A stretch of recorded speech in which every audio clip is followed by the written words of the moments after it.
me ha boicoteado con el internet, pero retomamos. ¿Me escuchan bien ahora?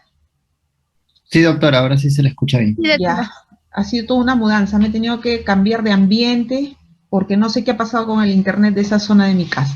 Bueno, ya está. Estábamos aquí entonces en lo que se refiere de las indicaciones para el uso de la hidroterapia, ¿no? Habíamos mencionado que en situaciones donde evidenciemos cuadros inflamatorios que puedan desencadenar dolor, ¿no? Que podamos evidenciar que hay compromiso articular, ¿no? Evidenciando la disminución de los rangos articulares, que puedan ustedes también observar que hay compromiso muscular, resultado pues de alguna patología de repente específica o inclusive muchas veces solamente por un síndrome de inmovilización prolongada, ¿no? En el caso que haya una paresia, se evidencia una paresia. Lesiones tendinosas, ¿no? Como por ejemplo en el caso de los esguinces, las secuelas post-esguinces, post-tendinitis, ¿no? Y principalmente también cuando ustedes tengan una alteración neurológica, como lo hemos evidenciado en las imágenes, con un compromiso medular, un compromiso de origen central propiamente de corteza cerebral, o de nervios periféricos también, que generalmente pues, pueden ser de extremidades, ¿no? ¿Qué contraindicaciones debemos de tener en cuenta cuando nosotros tenemos la opción del uso de la hidroterapia, ¿no? Aquí yo diría que las contraindicaciones muchas veces se pueden convertir en precauciones y viceversa, ¿no? Entonces, tener en cuenta, ¿no?, que haya existencia de procesos infecciosos localizados, como por ejemplo en los cuadros donde usted puede evidenciar un absceso, ¿no? Puede ser una contraindicación. En el caso de que pueda evidenciar usted una lesión tipo micótica, también, ¿no? Esta puede convertirse en algún momento simplemente en una precaución y no una contraindicación. ¿Por qué? Porque si usted toma en cuenta el beneficio que le puede dar el uso de la hidroterapia, podría usted considerar el tratamiento del agua, ¿no?, y el abordaje en cuanto a la limpieza y el mantenimiento de los tanques de hidroterapia que hemos visto en las imágenes. Entonces, podría ser una opción, ¿no? Pero, de todas maneras, nosotros considerando que trabajamos en centros que tienen una alta rotación de pacientes, entonces sí lo consideramos como una contraindicación y muchas veces absoluta, porque en los tanques que hemos visto, los tanques de Havard, ¿no?, como muchas veces ingresan 2 o 3 personas a la vez, ¿no? Entonces, imagínense si tuviéramos una lesión de esa naturaleza, podríamos, pues, favorecer al contagio de este tipo de lesiones, ¿no? Lo que sí tenemos que tener mucho cuidado es considerar de que como utilizamos el agua caliente, entonces debemos tener en cuenta que no haya presencia de enfermedades cardiovasculares, ¿no? ¿Por qué? Porque de todas maneras trabajar en un ambiente donde se trabaja con temperaturas, ¿no?, de este tipo, elevadas, va a calentar el ambiente de por sí. Y si el paciente ingresa y tiene de repente la presión arterial elevada o tiene alguna alteración de tipo cardiovascular, de repente podemos también desencadenar alguna complicación de este tipo, ¿no? Entonces, por eso tenemos que tomar en cuenta algunas recomendaciones o hacer algunas preguntas, ¿no?, indagar en el paciente e inclusive tomarle la presión arterial antes de que el paciente ingrese al tanque de hidroterapia, sobre todo si ingresa de cuerpo entero, ¿no? Lo que sí podemos tener en cuenta, por eso es de que se puede tener como precaución simplemente, es de utilizar, si yo lo que quiero es lograr un efecto más de tipo mecánico, o sea, favorecer el movimiento, yo podría de repente utilizar el agua un poquito más fría. Entonces, aprovecharía el efecto mecánico y dejaría un poco de lado el efecto térmico, ¿no? Por decir, si yo tengo una secuela de un esguince donde lo que yo quiero es mejorar el movimiento, entonces, si yo evidencio de que el paciente, por decir, tiene varices en miembros inferiores, podría indicárselo, pero teniendo la precaución de que el agua debe ser un poquito más fría, ¿no? No tan caliente, porque si no esas varices se van a exacerbar y vamos a complicar las cosas desde el punto de vista cardiovascular. Si tenemos heridas, ¿no?, expuestas, abiertas, también se debe considerar como una precaución su indicación. ¿Por qué? Porque como habíamos mencionado, así como en el caso de las micosis, utilizar pues aguas tratadas, ¿no? Con sustancias antisépticas y luego la higiene adecuada del tanque de hidroterapia puede ser lo que nos permita la elección de este agente, ¿no? Para aprovechar su beneficio. Bueno, esto es lo que nosotros tenemos en cuenta cuando hablamos de hidroterapia. Cuando nosotros nos referimos a la termoterapia, nosotros inmediatamente debemos pensar que utilizamos el calor como agente terapéutico principal, ¿no? Entonces, tenemos varios agentes que van a producir calor, ¿no? Y nosotros lo vamos a clasificar para poder tener una idea más clara en cuanto a su indicación y a su uso. Los clasificamos, ¿no? Por su profundidad de acción y también por el tipo de transferencia del calor, cómo se va a transmitir el calor, ¿no? Cuando hablamos por su profundidad de acción, podemos dividirlos, ¿no? En dos grupos, ¿no? Uno que va a ser profundo y otro que va a ser superficial.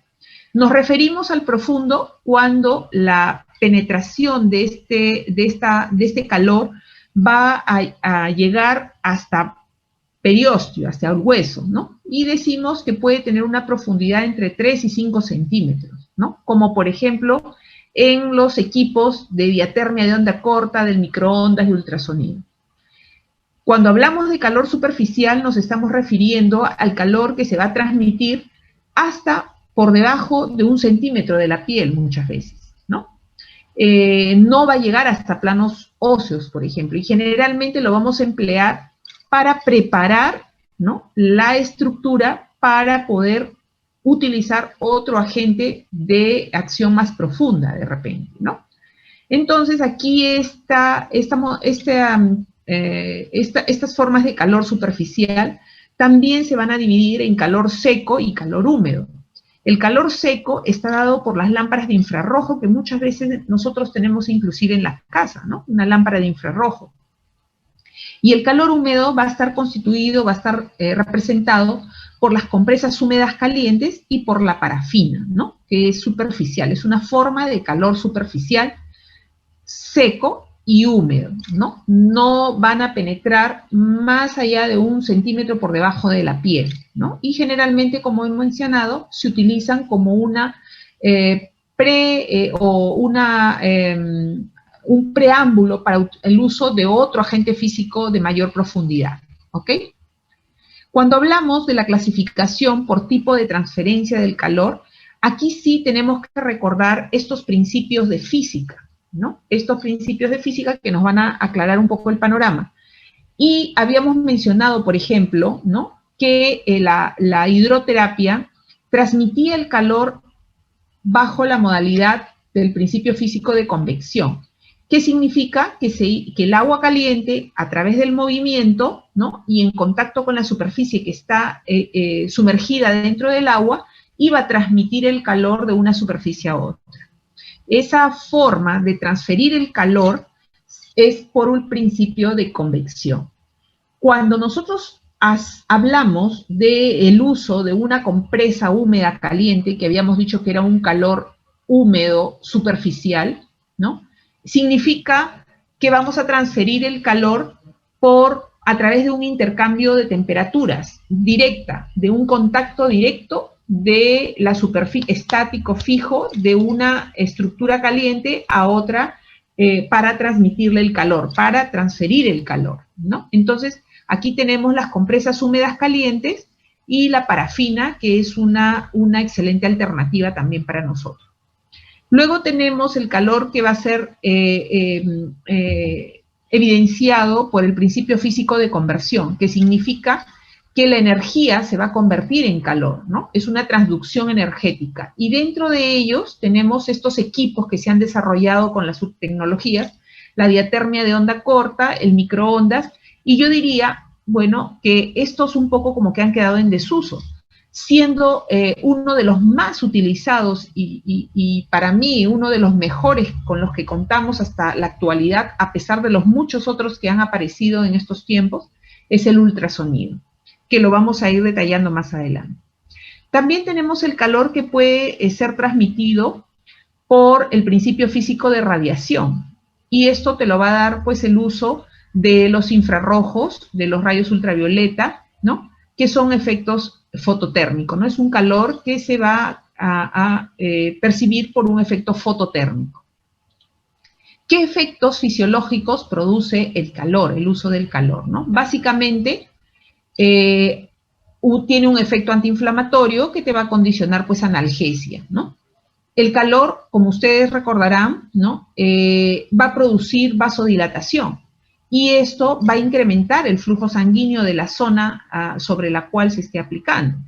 Va a aumentar también el metabolismo local, va a favorecer la extensibilidad del colágeno, por lo tanto, vamos a facilitar de repente también los movimientos. Va a disminuir o aliviar las contracturas musculares. Vamos a también disminuir el tono muscular. El tono, ustedes recordarán que puede ser incrementado o puede estar disminuido, ¿no? Sobre todo, vamos a evidenciar su beneficio cuando tenemos un tono incrementado, o sea, una espasticidad, ¿no? O un tono alto, ¿no? Vamos a disminuir esto, por lo tanto el segmento se va a poder movilizar con mayor facilidad, sea en forma pasiva o sea en forma activa. Cuando evidenciemos disminuciones o que haya rigidez articular, ¿no? Es decir, hay un compromiso de alguna articulación, ¿no? Que haya sido secuela de un antecedente traumático o simplemente de una inmovilización, ¿no? Como resultado de una inmovilización. Tenemos aquí las compresas húmedas calientes, ¿no? Aquí pueden ver ustedes las diferentes formas y cómo se utilizarían en las diferentes regiones que usted quiere tratar, ¿no? Generalmente son almohadillas que están forradas y contienen en su interior un material refractario, ¿no? Se dice que el tiempo de aplicación es variable, ¿no? Un promedio de 15 minutos, ¿no? Se sugiere entre 10 y 20 minutos. ¿Se escucha claro, chicos? Sí, doctora. Claro. Ya. Se recomienda mínimo 15 minutos, ¿ok? También podemos entender o la acción de este tipo de compresas. Estas son compresas que son de uso de un centro hospitalario. Un poco más. Ustedes vayan comiendo. ¿Hay alguien que tiene su audio prendido? Por favor. Tenemos estos tanques de compresas calientes. Esto es lo que veríamos también en un centro de rehabilitación, lo que tenemos en los hospitales. Un tanque compresero se llama esto, ¿no? Entonces, estas son las compresas de lona que contienen en su interior un gel que absorbe el calor, ¿no? Esto se mete, acá hay agua caliente, y luego tiene un termostato que los mantiene, pues, caliente, ¿no? Como es un material impermeable, se saca, se escurre, se envuelve en una toalla y se coloca en las diferentes regiones que usted quiere tratar, ¿ok? Nosotros obtendríamos un resultado bastante semejante si, por ejemplo, en forma casera, de repente ustedes tienen en casa esas compresas de semillas.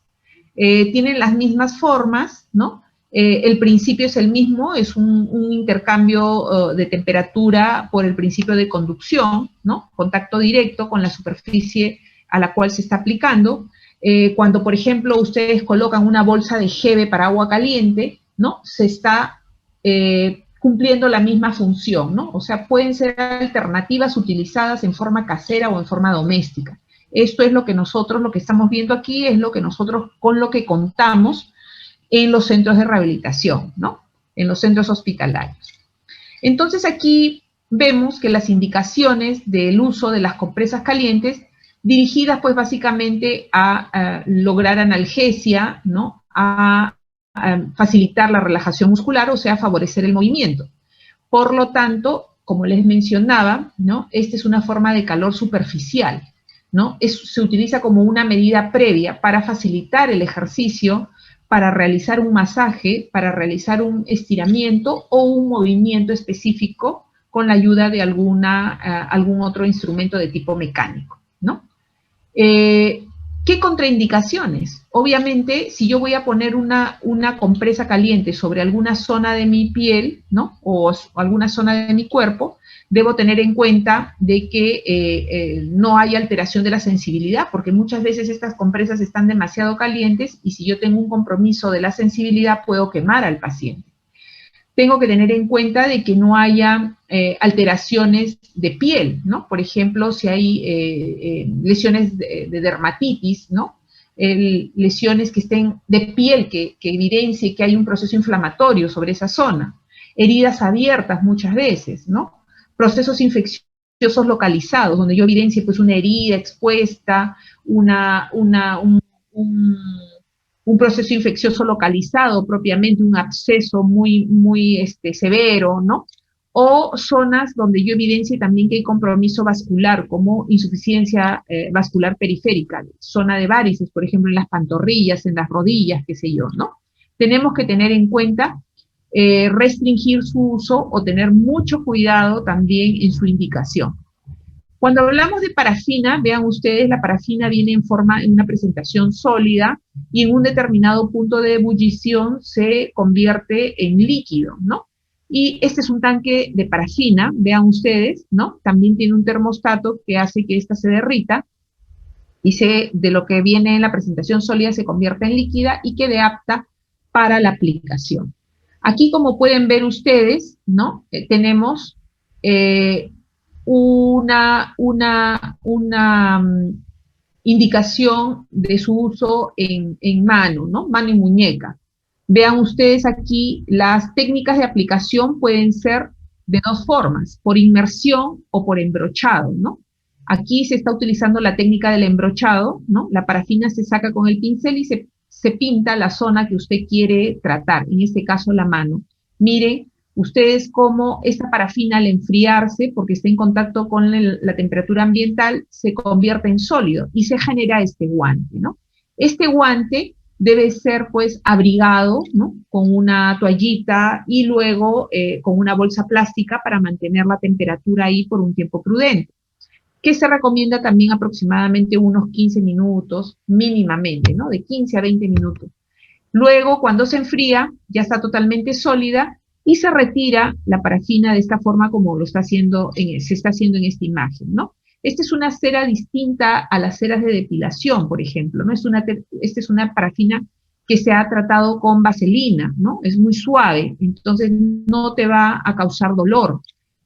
Simplemente se utiliza como un aislante para mantener la temperatura, ¿no? Para transmitir temperatura.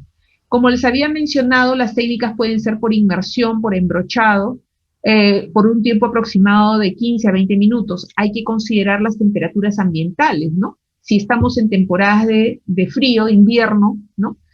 Obviamente la parafina pues se enfriará mucho más rápido y si se enfría, definitivamente ya su efecto o su acción es mínima, ¿no? Entonces hay que tener en cuenta esos aspectos para poder dejarla el tiempo que es necesario. Se puede renovar, ¿no? Si se enfría muy rápido, se saca el guante y se vuelve a pincelar la zona y así podemos mantenernos hasta tener los 20 minutos de tratamiento, que sería lo ideal. De hecho, sea por la técnica más utilizada generalmente es la técnica de embrochado, porque la técnica de inmersión a veces es un poco complicada. ¿Por qué? Porque a veces los termostatos terminan malográndose y se calienta más de lo debido, ¿no? Entonces, si yo sumerjo mi mano aquí, me puedo quemar, ¿no? Entonces, es preferible utilizar la técnica del embrochado para tratar de enfriar un poquito ya con el procedimiento del pincelado, ¿no? Entonces, eso me aleja la posibilidad de complicar las cosas causándole una quemadura al paciente.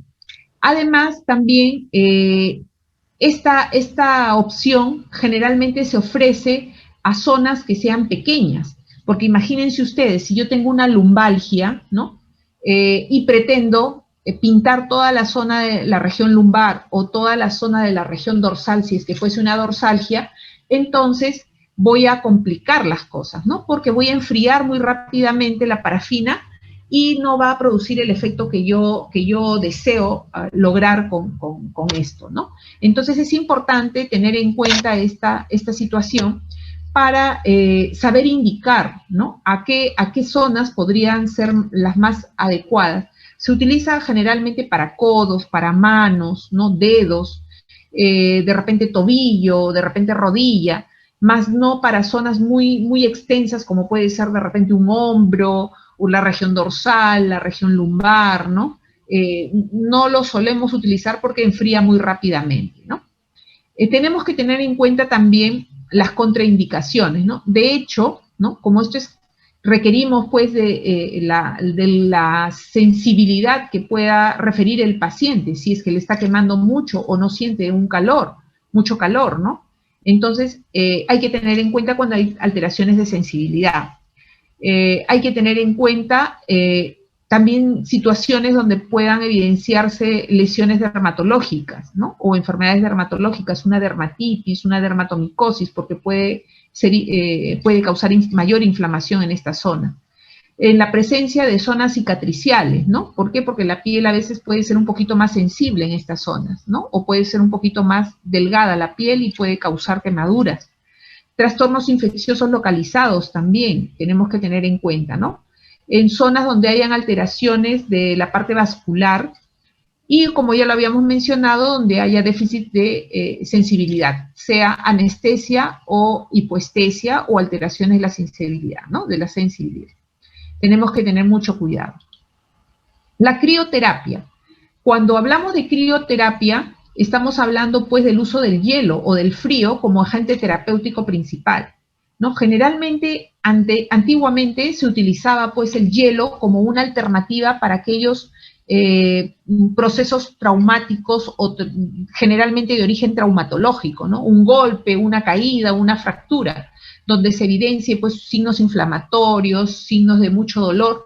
Entonces, utilizábamos el hielo, ¿no? En la actualidad hemos visto de que este agente físico, ¿no? Este principio físico puede ser muy útil también en estados crónicos, ¿no? No solamente en estados agudos, donde evidenciemos pues dolor, ¿no? Contractura, ¿no? De repente procesos inflamatorios que pueden ser resultado de estados crónicos, ¿no? De algunas patologías crónicas, como por ejemplo en el caso de las artritis reumatoideas, ¿no? Si yo tengo una mano de artritis reumatoidea clásica, donde voy a ver dolor, calor, rubor, dolor, ¿no? Limitación funcional, ¿no? Los signos inflamatorios que yo los puedo evidenciar en el examen clínico. Entonces, si yo decido ponerle de repente una forma de calor, no sería lo más adecuado, ¿no? De repente sería mejor utilizar una alternativa como esa, que es la crioterapia, para disminuir ese proceso inflamatorio agudo, producto de un estado crónico, ¿no? Como es la enfermedad esta reumática que estamos mencionando, ¿no? En los casos, por ejemplo, de las intervenciones quirúrgicas, por ejemplo, en la actualidad se está utilizando mucho cuando se hace una intervención en rodilla, ¿no? Ahora que está tan frecuente los problemas de meniscos, ¿no? Entonces recibimos al paciente y vemos esa rodilla que está pues edematosa, está caliente, ¿no? Tumefacta. Entonces preferimos utilizar hielo, ¿no? En las primeras sesiones para disminuir rápidamente este evento inflamatorio que estamos atendiendo, ¿no? Entonces eso es una opción. También podemos indicar el hielo como una medida previa para favorecer el movimiento, ¿no? Entonces esto lo vamos a ver. ¿Cuáles son los aspectos fisiológicos, pues, que nos va a permitir tener el uso del hielo, ¿no? Va a disminuir la temperatura local, como lo habíamos mencionado, produciendo un efecto antiinflamatorio y analgésico, ¿no? Va también, por vasoconstricción, ¿no? Va a favorecer el control de los edemas, ¿no? Va a haber acá ya una cuestión a nivel celular, ¿no? Favoreciendo la reabsorción de estos, ¿no? Va a disminuir las contracturas musculares, ¿no? Y se dice, ¿no? Que se debe aplicar dentro de las 72 primeras horas de evidenciado el evento traumático o el evento agudo del proceso crónico, ¿no? Generalmente en la práctica, ¿no? Se suele indicar, ¿no? Se suele indicar teniendo en cuenta un tiempo aproximado de aplicación directa. ¿Por qué? porque no todas las personas tienen el mismo grado de tolerancia. Entonces, lo que se sugiere generalmente es indicar a la persona, se coloca usted la compresa de hielo, ¿no? O la compresa fría, aproximadamente entre 5 a 7 minutos, ¿no? Si la zona todavía no está anestesiada, usted puede dejarlo un poquito más, pero si usted nota que ya la zona está totalmente anestesiada, es preferible retirarlo un poco, ¿no? De repente unos minutos, hasta tratar de recuperar un poco la sensibilidad de esa zona y luego volverlo a colocar, ¿no? Hasta completar, también como las compresas calientes, un tiempo aproximado entre 15 y 20 minutos, pero en intervalos. ¿Por qué? Porque si yo dejo los 20 minutos la compresa helada ahí, puedo quemar al paciente, porque el hielo va a quemar al paciente, ¿no? A diferencia del calor, que si pongo una compresa caliente, lo que va a suceder es que se va a enfriar. En cambio aquí, por el contrario, si lo dejo, ¿no? Y el paciente no percibe esa sensación de anestesia total, puede quemarse la zona en la cual se está colocando, ¿no? Entonces es preferible hacerle presente al paciente que debe estar retirando, teniendo en cuenta el grado de sensibilidad que pueda percibir con la aplicación. Las formas de aplicar esto se hace a través de las bolsas de hielo, ¿no? La habitual, como podría hacerse en forma casera, una bolsita se llena con hielo y se envuelve en una toallita y se coloca sobre la zona, ¿no? Tenemos bolsas de hidrocoloide frío también, o paquetes o compresas, como las hemos visto en las diferentes formas en las compresas calientes, igualmente, que están en su interior tienen un gel que va a absorber el frío dentro de la refrigeradora o la congeladora y va a convertirse en un hidrocoloide frío, ¿no? Tenemos los sprays químicos, que era lo que antes, lo único que se conocía, ¿no? Que se utilizaba mucho en medicina deportiva, ¿no? Entonces ahora, como ven ustedes, tenemos diferentes opciones que nos ofrece la oportunidad de poder utilizar y aprovechar los efectos de este agente, ¿no? La criocinética, ¿no? Que es el movimiento, ¿no? Utilizando hielo, ¿no? Entonces, es lo que se conoce como un masaje helado y generalmente lo utilizamos hasta anestesiar la zona lo suficiente como para poder favorecer el movimiento o el estiramiento que nosotros queremos realizar. Las indicaciones y contraindicaciones que tenemos que tener en cuenta son, ¿no? En aquellos casos donde yo lo que busque es disminuir inflamación, como ya lo hemos mencionado, y tener un efecto analgésico, ¿no? Disminuir los cuadros también musculares o las contracturas musculares para facilitar movimiento. Las contraindicaciones, básicamente, problemas de sensibilidad y trastornos circulatorios, ¿ok? Cuando hablamos de calor, habíamos mencionado que teníamos calor superficial y también formas de calor profunda.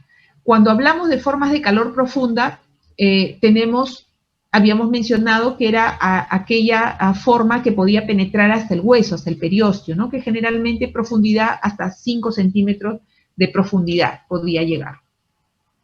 Tenemos aquí los equipos de diatermia de onda corta y microondas y ultrasonido.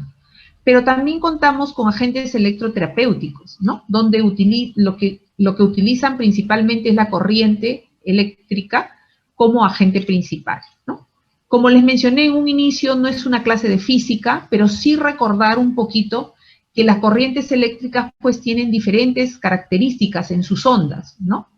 Y estos agentes electroterapéuticos se van a clasificar, ¿no? Por su frecuencia, que pueden ser de alta frecuencia, de frecuencia media y de frecuencia baja, ¿no? Cuando hablamos de aquellos que tienen alta frecuencia, aquí se agrupan estos equipos que hemos mencionado, que son la diatermia y la de onda corta y el microondas, ¿no? Tenemos los de frecuencia media y frecuencia baja, que son básicamente las corrientes eléctricas, ¿no? La electroterapia, básicamente, que es una alternativa muy, muy importante para nosotros. ¿Por qué? Porque yo diría que es uno de los agentes físicos más inocuos, ¿no? O sea, que no nos va a producir mayor daño, sobre todo en algunas características o en algunas condiciones que vamos a ir viendo más adelante, ¿no? como por ejemplo cuando hay procesos oncológicos, ¿no? Cuando hay algunos procesos inflamatorios muy agudos, donde de repente hay implantes metálicos, qué sé yo, ¿no? Entonces es un agente bastante noble que nos permite ser usado en situaciones como esa, ¿no? A diferencia de otros que pueden ser muy buenos, pero que tienen algunas contraindicaciones más de tipo absoluto, ¿no? En el caso, como les había mencionado en un inicio, la diatermia de onda corta y el microondas, un poco como que ya están en desuso, ¿no?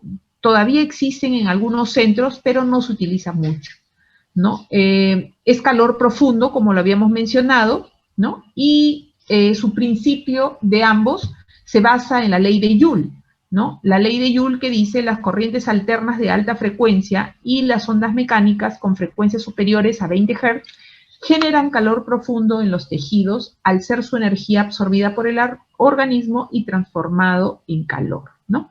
Este es el equipo de la onda corta, ¿no? Donde pueden ustedes ver dos paneles que se van a poner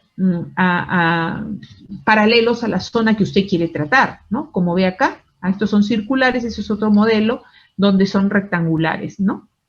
A diferencia de el microondas, que vean ustedes aquí, tiene un solo panel, ¿no? Entonces, ¿cuál es la diferencia entre uno y otro? Que aquí puede usted direccionar mejor la orientación del calor o focalizar mejor la zona a tratar, ¿no? El otro como que se genera un campo, ¿no? Y es más disperso. En cambio, este se dirige y se focaliza, se va a centrar más en el punto que usted quiere abordar para transmitir el calor, ¿no?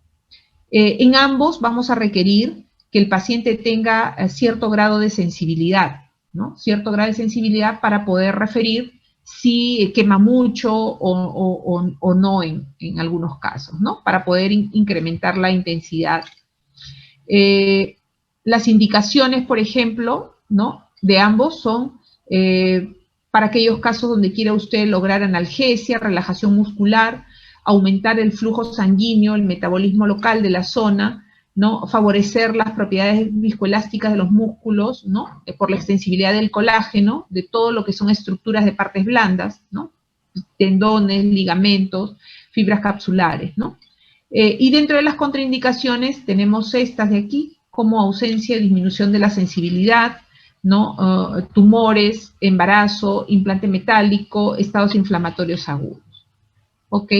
Llegamos al ultrasonido, ¿no? El ultrasonido que utilizamos en rehabilitación es un ultrasonido distinto al que se utiliza para diagnóstico, ¿no? Va a variar estas intensidades, ¿no? Va a variar en las intensidades. Entonces, habíamos dicho que es una forma de calor, el ultrasonido utiliza ondas mecánicas que se van a convertir en calor, ¿no? Por un principio físico que se llama conversión, ¿no? Es una energía que se va a convertir en calor, ¿no?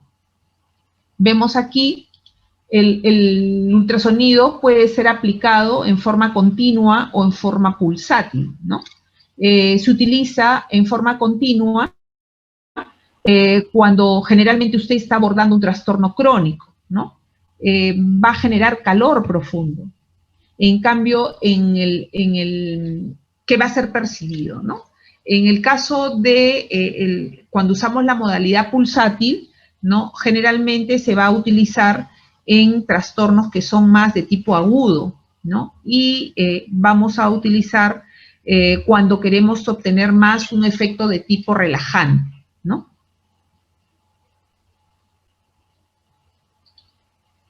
Generalmente el ultrasonido se indica en dosis que pueden ir desde 0.5 watts por centímetro cuadrado hasta, hay equipos que están programados, vienen diseñados hasta 3 watts por centímetros cuadrados, ¿no? Nosotros hemos hecho trabajos viendo las respuestas y hemos quedado más o menos en una dosis intermedia, ¿no? Si usted quiere tratar una dorsalgia, una lumbalgia, puede utilizar usted una dosis de 1.5, 1.8 y va a tener un buen resultado, ¿no?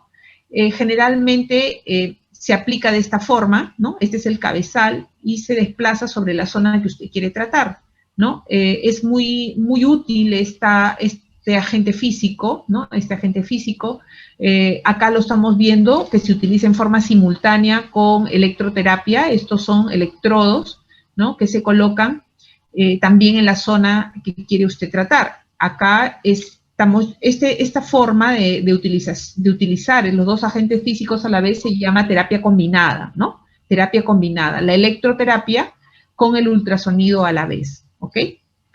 ¿Qué efectos fisiológicos, ¿no? Se esperan alcanzar con el uso del ultrasonido, ¿no?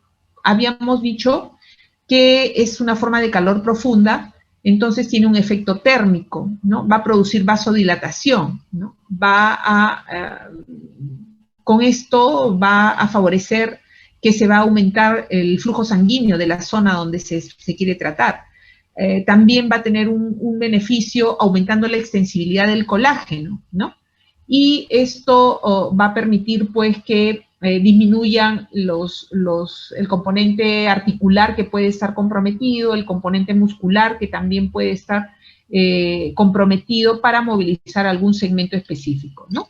Las indicaciones, básicamente, contracturas musculares, rigideces articulares, cuando queremos, se dice liberación de adherencias, pero no nos estamos refiriendo a aquellas adherencias, por ejemplo, que se producen por una cirugía, ¿no? Estamos hablando aquí, por ejemplo, en el caso de que usted haya tenido de repente una fractura de codo y haya estado con su aparato de yeso por mucho tiempo y cuando usted va a trabajar, retira el yeso y quiere trabajar movimiento, ve que hay cierta limitación en los rangos articulares para lograr la extensión o la flexión en su rango normal. Entonces, esto puede haberse generado, ¿no? También, ¿por qué? Porque como ha estado inmovilizado por mucho tiempo, alrededor de la articulación se han generado algunas adherencias. Entonces, nos referimos a ese tipo de adherencias cuando utilizamos o indicamos el uso del ultrasonido, ¿bien? Zonas calcificadas, por ejemplo, en el caso de los gangliones, ¿no? De los gangliones, tenemos el beneficio que nos puede producir el uso del ultrasonido también, ¿no? En estos casos. También tiene un efecto, pues, analgésico, ¿no? Porque va a disminuir las contracturas, el efecto antiinflamatorio y el control del dolor, obviamente, ¿no? ¿Qué contraindicaciones debemos tener para el uso del ultrasonido, ¿no? Generalmente no se indica ninguno, de aquí para adelante de los agentes físicos que vamos a hablar, no se utilizan generalmente sobre órganos reproductores, ¿no? Se tiene esa precaución. No hay estudios que digan que tienen efectos teratogénicos, pero se prefiere no indicarlos, ¿no? No indicarlos, ¿por qué? Porque, por ejemplo, este agente físico produce calor profundo y va a favorecer, pues, a la vasodilatación, ¿no? Entonces, en mujeres gestantes, por ejemplo, no se indica porque podría, por vasodilatación, favorecer, pues, las contracciones uterinas, ¿no? Sobre todo si se utiliza en zonas muy cercanas a la pelvis, ¿no? En zonas donde exista o haya presencia de implantes metálicos. ¿Por qué? Porque el metal es un buen conductor del calor, ¿no? Entonces podríamos quemar al paciente, ¿no? Por supuesto, si se utilizan en zonas muy cercanas a la presencia de estas estructuras metálicas, ¿no? En caso de sobre las zonas de epífisis de crecimiento, tampoco hay estudios que nos digan que es una contraindicación absoluta, pero se prefiere no utilizarlo. Por ejemplo, en el hospital, por protocolo, nosotros no lo indicamos en niños. Y cuando tenemos un problema, por ejemplo, de una secuela de fractura, que queremos trabajar movimiento en un niño, generalmente hidroterapia es nuestra opción nuestra mejor opción, ¿no? Sin embargo, en la práctica privada, ¿no? Sí tenemos la experiencia de poderlo utilizar, pero con una precaución de no indicar muchas sesiones y la dosis que debemos emplear, pues mínima, ¿no? Habíamos mencionado que podemos utilizar dosis desde 0.5, ¿no? Entonces, generalmente, utilizamos 0,5, 0,8, menos de 1 en niños, ¿no? Y por tiempos más cortos. Generalmente la literatura menciona que se puede indicar hasta 10 minutos. En niños lo dejamos pues 3 minutos, máximo 5 minutos, no más, ¿no? En dosis bajas, en tiempos más reducidos, ¿no? Y menores sesiones, ¿ok? Entonces nos va a facilitar el lograr el movimiento, ¿no? El rango articular que nosotros esperamos por la liberación de las adherencias, que generalmente es lo que nos va a producir la disminución del rango articular que nosotros esperamos, ¿no? En caso de que hayan procesos vasculares o procesos sépticos también. Sin embargo, también puede ser una buena opción cuando, por ejemplo, usted quiere tratar una úlcera de presión, ¿no? Nosotros, los cirujanos plásticos, nos piden o concursan nuestra participación cuando ellos están realizando las curaciones, ¿no? Vamos en trabajos paralelos, ellos realizan las curaciones, las debridaciones correspondientes y nos piden apoyo a nosotros, porque como esto tiene un efecto de vasodilatación, entonces aplicamos el ultrasonido en zonas adyacentes a la herida, ¿no? Entonces, por vasodilatación vamos a mejorar la vascularización de esa zona. Entonces, si el cirujano plástico está haciendo, pues, las debridaciones correspondientes, las curaciones correspondientes, podemos facilitar la granulación un poquito más rápido de ese tejido. Entonces, puede ser una excelente opción para acelerar estos procesos que van a condicionar que el cirujano plástico pues pueda llegar a la condición óptima para hacer su procedimiento, que puede ser un colgajo, puede ser un injerto, qué sé yo, ¿no? Entonces puede ser una opción también de trabajo en conjunto, como había mencionado en un inicio, con otras especialidades, ¿bien? Llegamos pues al uso del láser, ¿no? El láser. El láser, la palabra láser, ¿no? Se forma, ¿no? De todas estas siglas, estas palabras que están en inglés, ¿no? Y se menciona aquí en español esa traducción como que se produce el láser. El principio que se fundamenta para su uso es la amplificación luminosa, ¿no? Por emisión estimulada de la radiación, ¿no? Entonces, asumimos que el láser es una emisión fotónica de una gran capacidad energética, ¿no? En un inicio solamente se trabajaba pues con láseres puntuales, ¿no? Se vio las bondades que este agente físico nos podía producir y se diseñaron equipos como este que le llamamos láser cañón, ¿no? Donde el haz de láser sale pues más amplio y nos permite barrer una zona más amplia de mayor extensión, ¿ok? Entonces nos permite tratar zonas como la parte dorsal, la parte lumbar, la cadera, ¿no? De repente hacer un barrido en alguna extremidad, qué sé yo, ¿no? A diferencia del láser puntual que se aplica por puntos, ¿no? En un inicio solamente se indicaba, pues, por ejemplo, en rodillas, en manos, articulaciones específicas, ¿no? Zonas pequeñitas, ¿por qué? Porque se indicaba por puntos, ¿no? Entonces no podíamos barrer, pues, con puntitos una zona tan amplia, ¿no? Ahora, el láser, ¿no? En la práctica, obviamente también, al igual que el ultrasonido, hay un ultrasonido diagnóstico y un terapéutico, que es el que nosotros tenemos. Igualmente el láser, hay uno quirúrgico y hay un terapéutico, ¿no? Nosotros utilizamos el láser terapéutico. El láser terapéutico generalmente se va a expresar en joules por centímetros cuadrados, ¿no? Generalmente nosotros los clasificamos, pues tenemos láser como el de arsénico galio, que es un láser infrarrojo, ¿no? Que le llamamos no visible. Generalmente se utiliza para abordaje de lesiones más profundas, a diferencia del láser que es rojo visible, ¿no? Que se utiliza más para tejidos superficiales. Ambos tienen efectos antiinflamatorios, ¿no? Consecuentemente analgésicos. Sin embargo, ¿no? Los que son de mayor profundidad, ¿no? Nos permite tener un efecto más relajante, ¿no? Porque también va a penetrar, pues, profundamente, ¿no? A diferencia de los láseres que son un poquito más superficiales. Entonces, aquí de repente podemos utilizarlo, por ejemplo, para la zona cicatrización, ¿no? Heridas superficiales, ¿no? En piel, ¿no? Por ejemplo, se han diseñado equipos que trabaja mucho para tratamiento o abordaje de lesiones superficiales en piel, ¿no? Y de esto se usa mucho también, por ejemplo, en dermatología, ¿no? Dermatología utiliza este tipo de equipos también, ¿no? Generalmente nosotros utilizamos los que tienen una acción más profunda, o sea, el láser infrarrojo, ¿no? Que tiene un efecto antiinflamatorio, analgésico y relajante. Esto tenemos que tenerlo en cuenta cuando nos vamos a comprar un equipo, ¿no? Porque obviamente va a variar los costos también, ¿no? Aquí vemos pues a una persona, a un médico o a un terapista que está aplicando el láser, y como habíamos dicho que es una emisión fotónica, ¿no? Un haz luminoso, entonces debemos de tener mucho cuidado con los ojos, ¿no? Por lo tanto, se recomienda el uso de lentes para su aplicación, tanto para la persona que lo está aplicando como para el paciente, ¿no? Porque puede tener una repercusión pues en la vista. ¿Qué efectos terapéuticos va a producir este aparato o este equipo, ¿no? Tenemos un efecto bioquímico, tenemos un efecto analgésico, tenemos un efecto antiedema, un efecto biotrofo estimulante tisular también, ¿no?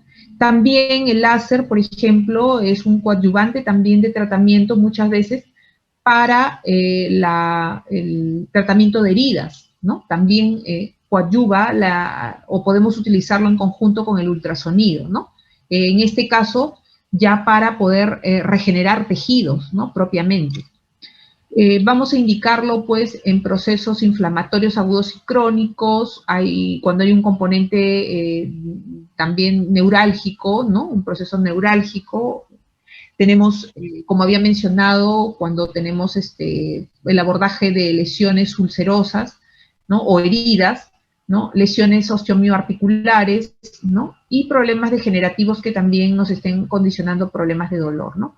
Contraindicaciones también tenemos aquí, principalmente neoplásicas, procesos infecciosos, ¿no? La presentación también de marcapasos, también porque puede alterarnos en la frecuencia de estos equipos también, ¿no? Al igual que magnetoterapia. Estos últimos, ¿no? Han sido diseñados o han desarrollado más en los últimos tiempos, ¿no? Tanto el láser como el magneto, ¿no? Y son excelentes opciones que obviamente también son un poco, si se tiene que costificar los tratamientos también, pues son más costosos.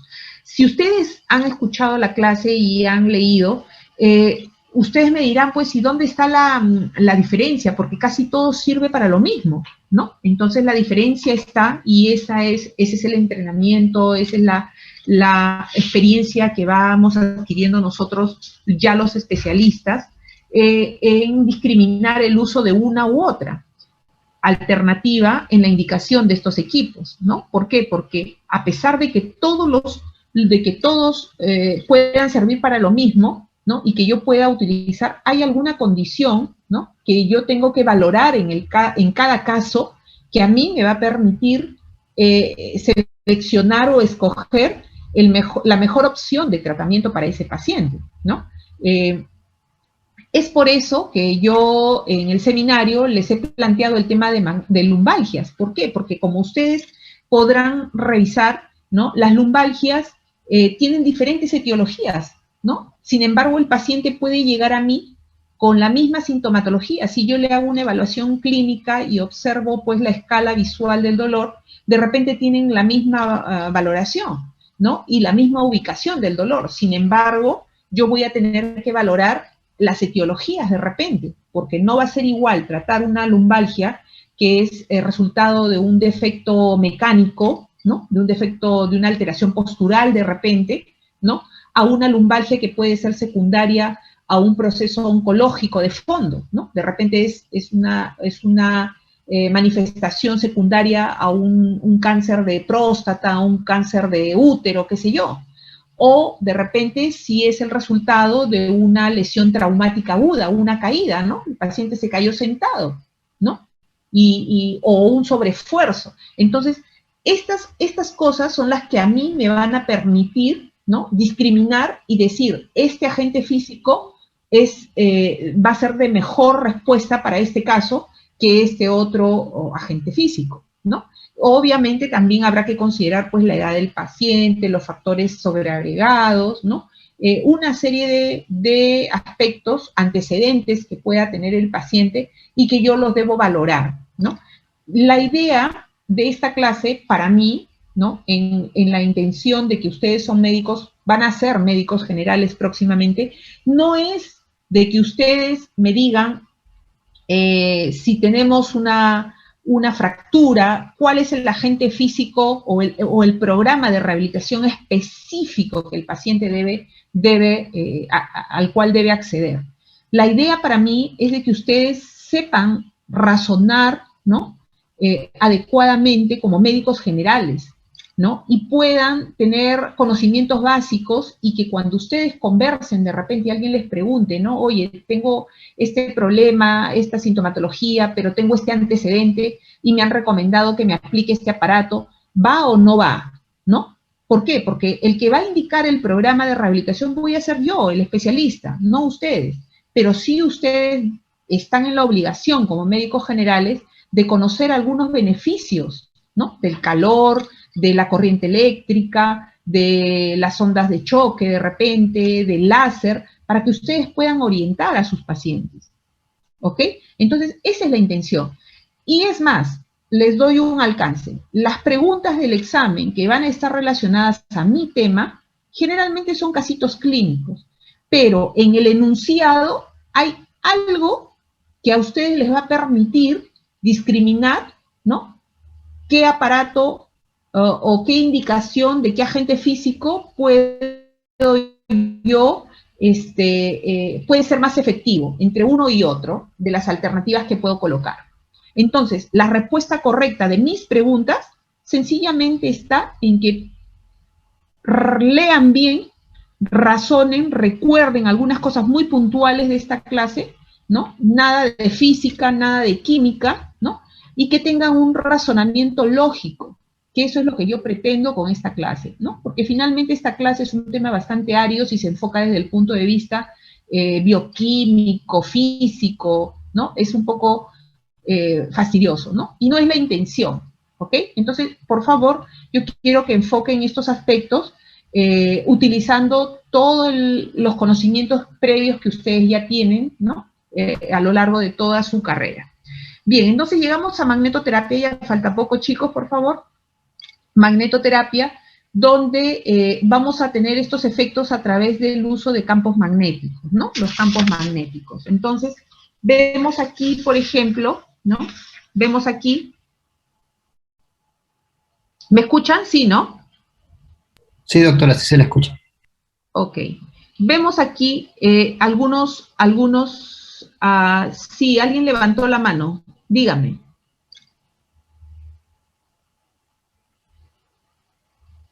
Bajó su manito, ya no quiere hablar, se equivocó. Muy bien, seguimos entonces. Tenemos aquí estos aparatos o estas imágenes que ustedes ven, son los equipos que ustedes verían en un centro de rehabilitación, ¿no? Esta es una camilla, esto de acá se llama solenoide, este aro, digamos, es un solenoide, parece un resonador, ¿no? Un equipo de resonancia, pero esto se llama solenoide, ¿no? Y la estructura que usted quiere tratar se tiene que localizar dentro de este solenoide, ¿no? Entonces aquí se genera el campo magnético, ¿ok? Ahora, ¿qué efectos fisiológicos va a producir este equipo? ¿No? Tenemos aquí, por ejemplo, vasodilatación, efecto analgésico, acción antiinflamatoria, actividad espasmolítica, relajante, ¿no? Va a acelerar la cicatrización, va a estimular la osificación, tiene un efecto antiedema, un efecto trófico celular. Uy, diríamos, esto sirve para todo, ¿no? Y efectivamente, cuando apareció este aparato, el magnetoterapia, se decía de que tenía todas estas bondades, o sea, servía para todo, esto tranquilamente podía desplazar a todo lo otro que hemos hablado, ¿no? Sin embargo, en la experiencia yo les puedo comentar de que este aparato para mí tiene unos efectos específicos muy puntuales, ¿no? Por ejemplo, es una excelente alternativa cuando tenemos o abordamos problemas de tipo traumatológico. ¿Por qué? Porque tiene una característica, no calienta. Entonces, al no calentar, ¿no? Yo puedo utilizarlo sobre zonas que tengan implantes metálicos, como por ejemplo las fijaciones externas o una zona donde haya pues una placa metálica, pernos, tornillos, qué sé yo. Entonces, es una excelente alternativa que me permite a mí trabajar lesiones de tipo traumatológica, ¿no? Tiene un buen efecto antiedematoso. Entonces, eso también es una bondad que se puede aprovechar sobre todo en aquellos casos.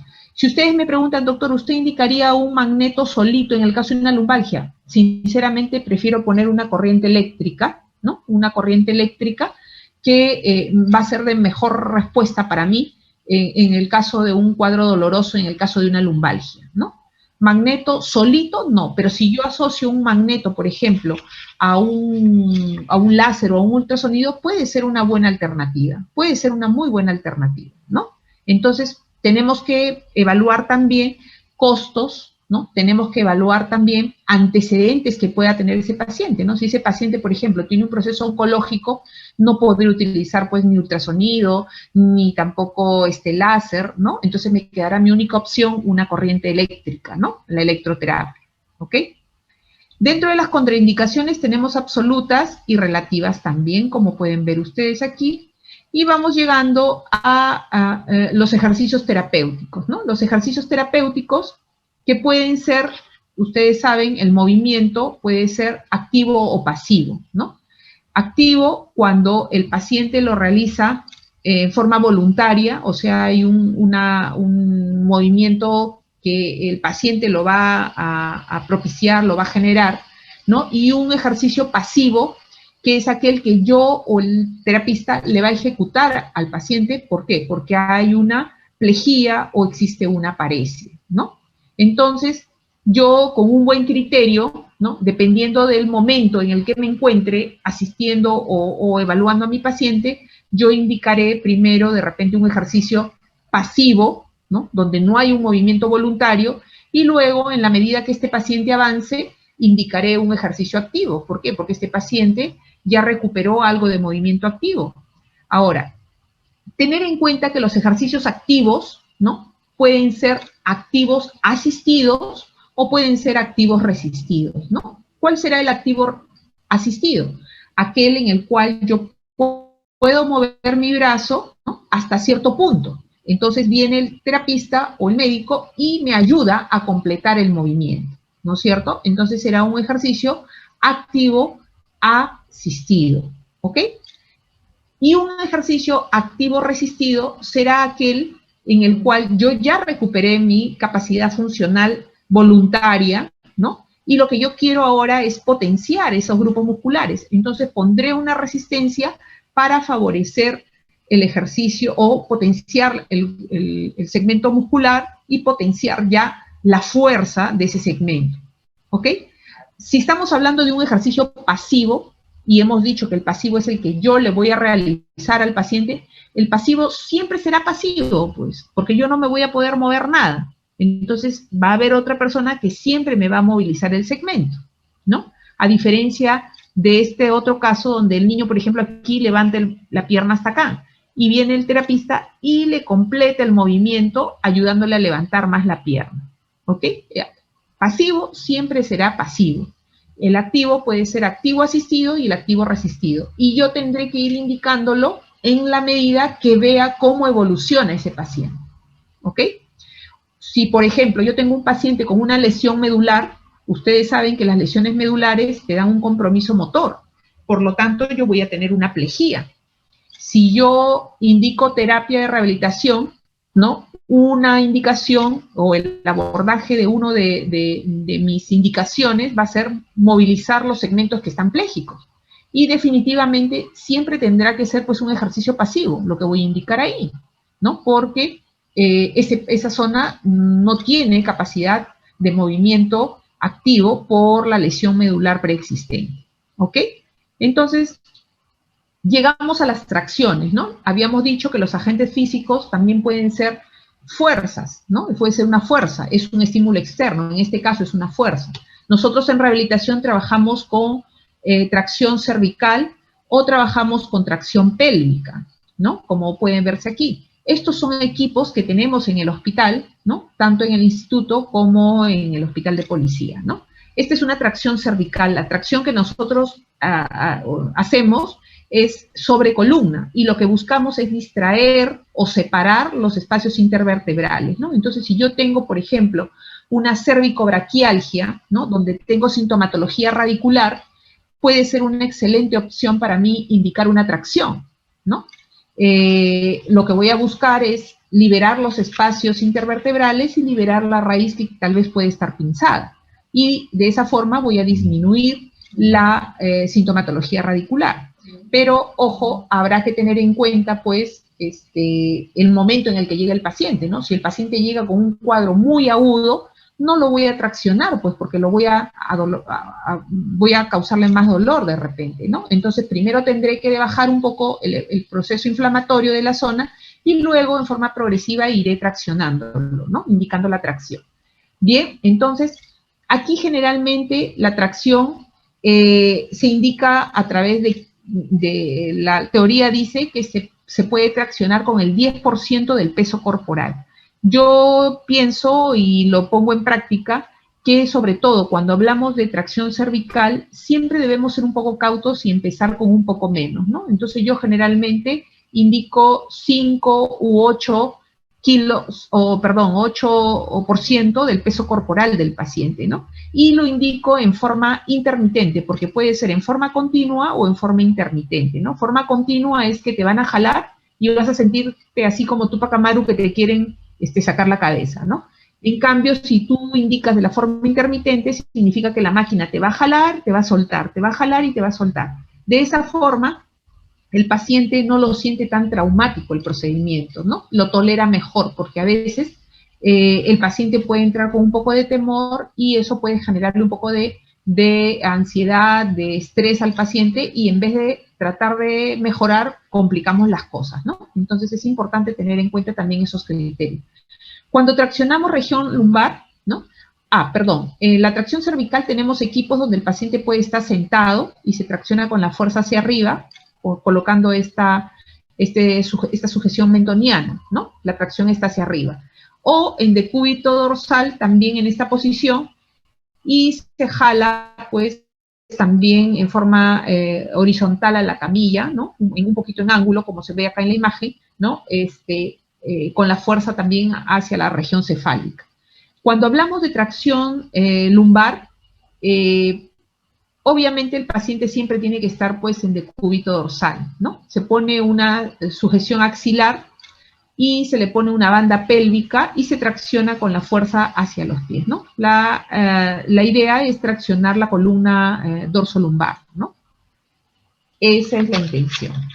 Y bueno, vamos llegando ya al final, y tenemos también las ondas de choque, ¿no? Seguramente habrán escuchado las ondas de choque, que son equipos de última aparición reciente, ¿no?, que utilizan como agente físico principal ondas acústicas de alta frecuencia y energía, ¿no? De mucha mayor frecuencia y densidad que el ultrasonido, ¿no? Entonces, generalmente estos aparatos se utilizan, pues, para casos ya específicos en los cuales se ha visto buenas respuestas, como pueden ser región de hombro, región para tratar espolón calcáneo, para tratar epicondilitis, ¿no? Realmente el tratamiento en general es caro, y las respuestas que se han visto, ni en mi hospital ni en el instituto hay ondas de choque, porque son muy costosos, y que yo sepa, todavía en los hospitales no lo hay. Generalmente esto se accede para tratamientos particulares, privados. Son costosos los tratamientos, y las respuestas que se obtienen son también las que se podría lograr utilizando de repente un ultrasonido, un láser, utilizándolos, pues, en el momento oportuno, ¿no? Entonces es importante tener en cuenta, realmente puede ser una opción después de que usted le ha indicado ya las otras alternativas a un paciente, ¿no? O sea, yo jamás indicaría, pues, para tratar un espolón calcáneo de frente ondas de choque, ¿no? No, eso no está bien, ¿no? Entonces, así como en todo en medicina, debemos ser muy cautos utilizando, pues, de repente antibióticos, por ejemplo, de amplio espectro, y luego ir incrementando la complejidad o ya la especificidad para algún germen en especial. Igualmente nosotros aquí, con el uso de los agentes físicos, debemos ser racionales en su uso, ¿no? Y tampoco es una buena indicación utilizar pues todo a la vez, ¿no? Todo a la vez, ¿no? Tampoco ninguno de estos, la indicación de ninguno de estos equipos tampoco es preventiva, ¿no? Por lo tanto, que yo le coloque un ultrasonido o una corriente o un láser de repente, va a evitar de que ese paciente no presente dolor si es que es portador de una patología específica, por ejemplo, en el caso de las espondiloartrosis, ¿no? Muchos pacientes experimentan buenos resultados con estos agentes. Sin embargo, ellos quieren pues continuar todo el año, ¿no? Dicen, no, porque en invierno me duele más, entonces todo el año de verano quiero hacer preventivo para el invierno, dicen. Eso no funciona así, ¿no? Entonces, es importante que ustedes también tengan estas ideas, se vayan con estas ideas para que ustedes puedan también orientar adecuadamente a sus pacientes, ¿no? Bueno, aquí tienen el mecanismo de acción de las ondas de choque, ¿no? Promueve la regeneración y procesos reparativos de tendones, músculos, partes blandas también, ¿no? Crea microrupturas de vasos, de capilares, ¿no? Y va a revertir, ¿no?, los procesos inflamatorios crónicos, ¿no? Bueno, en realidad, como les digo, yo no he visto resultados muy asombrosos con esto, ¿no? También tiene contraindicaciones que son muy parecidas a todas de los equipos últimos que hemos venido viendo, el ultrasonido, el láser, ¿no?, el magneto. Como les digo, chicos, a la hora de que vayamos al examen, lean bien el enunciado, ¿no? Porque la idea es de que ustedes utilicen un razonamiento, un criterio lógico de médicos generales en el momento de responder las preguntas de este tema, ¿no? También habíamos mencionado, ¿no?, de que los agentes físicos son estímulos externos, ¿no?, que van a producir respuestas sobre el cuerpo sobre el cual se aplica. Entonces, en esa intención también podemos entender de que, por ejemplo, el sonido, ¿no?, los sonidos, los olores, los colores también son estímulos externos, que también son de repente de alguna, digamos, utilidad para nosotros. Por ejemplo, se ha combinado pues el calor superficial, las compresas, de repente alguno de ustedes tendrá en casa las compresas de semillas, ¿no?, que se meten al microondas. Entonces ahí se ha fusionado las formas de calor superficial, ¿no?, que se mete esta compresita al microondas, se calienta, y también el calor pues va a permitir de que estas semillas emitan el olor que tienen, ¿no? Entonces se aprovecha un efecto de relajación con la percepción del olor, ¿no? En muchos centros de rehabilitación, ¿no?, donde se atienden patologías de repente de tipo neuromuscular, ¿no?, por ejemplo, cervicalgias ahora que son tan frecuentes debido a problemas de tipo postural o también de estrés tensional, ¿no? Usted accede a una terapia de relajación donde le van a hacer sus masajes, ¿no?, una buena técnica de masaje, masoterapia, que está asociada de repente a una música muy relajante, a un aroma con algún incienso, con algún aceite, ¿no?, que va a favorecer también la parte de relajación, ¿no? Entonces, también esto podemos utilizarlo y entenderlo para el abordaje de la parte neurológica. Recuerdan ustedes estimulación temprana, ¿no?, o intervención temprana, muchas veces, sobre todo en estimulación, ¿no?, se utiliza todo lo que son las formas de colores, formas, texturas, ¿no?, para estimular, ¿no?, a los pequeños, ¿no? Entonces, es importante que ustedes vean con amplitud cómo ha crecido esta especialidad, ¿no? Y que no solamente está abocada, pues, a la parte del dolor propiamente, ¿no?, sino también a la estimulación. Las manipulaciones vertebrales, por ejemplo, ¿no?, de repente habrán escuchado ustedes quiropraxia, manipulaciones vertebrales, son fuerzas que se ejercen sobre el eje de la columna, ¿no?, con la intención de poder desplazar o acomodar las superficies vertebrales, ¿no?, buscando una alineación de ¿no? Entonces eso también va a descomprimir algunas raíces, de repente va a mejorar el patrón de alineación del esquema corporal en muchos casos, pero para tener en cuenta la indicación de estas opciones que nos ofrece también, que se acogen dentro de esta especialidad, y también dentro de este tema, agentes físicos, ¿no? Manipulaciones vertebrales, quiropraxia, nosotros tendremos pues que considerar que esa columna es candidata para ese tipo de procedimiento, ¿no? Porque si usted, por ejemplo, tiene una escoliosis estructurada, ¿no? Donde hay un desplazamiento ya estructurado del cuerpo vertebral, pues la quiropraxia o manipulación vertebral no va a solucionarle su problema, ¿no? De repente en el momento, pero después, como hay una rotación del cuerpo vertebral, entonces usted tendrá que, o el paciente experimentará nuevamente la sintomatología, ¿no? Entonces, usted antes de indicar este procedimiento o ejecutar esto, que también nosotros en algunos casos lo podemos realizar, usted tiene que hacer un adecuado estudio de la columna, ¿no? Para verificar que ese paciente es candidato para esta técnica. La acupuntura y así una serie de técnicas, el shiatsu, que es una técnica de masaje que se basa en la digitopresión, ¿no? En la digitopuntura, propiamente estas técnicas orientales, también son alternativas que se han cobijado dentro de mi especialidad, ¿no? Y que podrían también encuadrarse dentro de este tema. Bueno, chicos, creo que he tratado de ser, pues, lo más resumida, darles, pues, un bagaje de conocimiento que les permita a ustedes como médicos generales enfocarse y encuadrarse en las diferentes especialidades en las que de repente ustedes en un futuro se van a dedicar. No sé si hay alguna pregunta, si no, para dar por concluida la clase. Las disculpas del caso por la interrupción y a ver, los escucho.